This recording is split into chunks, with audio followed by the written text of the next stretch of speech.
doesn't love pie?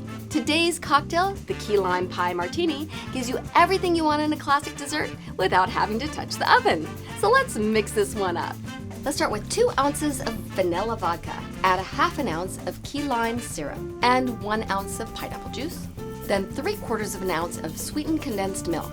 We're gonna add some ice and shake it until it's chilled. I'm gonna garnish with graham cracker crust.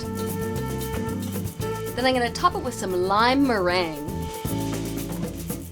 Having a couple of syrups stocked at home is an easy way to cut down on ingredients without skimping on taste.